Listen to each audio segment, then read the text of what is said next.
Hey guys, Christy here. In today's video, I'm going to explain why after 6+ years of shooting photo and video content, I have recently upgraded to the Sony A7R III full frame mirrorless camera.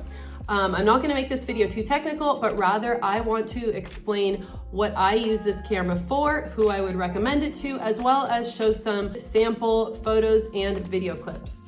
So I also want to mention that I am using the Zeiss Vario Tessar 16-70 f4 lens about 99% of the time that I am shooting on this camera. I will also be linking all the products mentioned in this video down in the description below so you guys can check them out for yourselves on Amazon. So one of the main reasons that I upgraded is because I wanted to find a camera that I could shoot both photo and video content on without having to constantly switch between cameras. And let me tell you, this has been so nice. It's increased my productivity and I'm super happy that I finally did that. I primarily use this video-wise to shoot my YouTube content. I use it for both A and B-roll, and when I'm shooting B-roll, I like to have this on the Zhiyun Weebill gimbal, and I find that that just creates really nice smooth, sharp, high quality video clips,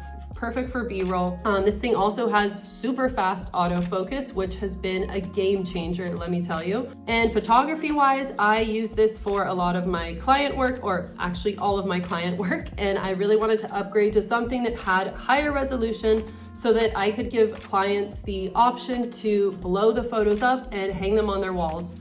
And I also use it for my jewelry business. I use it for all the jewelry photography. I find that with the higher resolution, you can really zoom in and just see so much more of the fine details in the jewelry pieces. So that's really great for our website. Another use is for my travel blog and social channels. And because this is a mirrorless camera, it's super lightweight and super easy to travel with, which makes it convenient for bringing everywhere.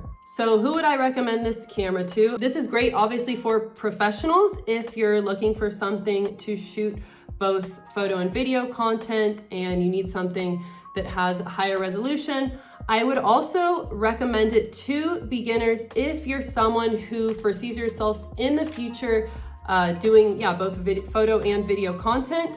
And especially if you can see yourself maybe one day doing this professionally or using it for a potential YouTube channel or social channels. Overall, this is just a super solid go-to camera, and I don't see myself needing to upgrade anytime in the near future.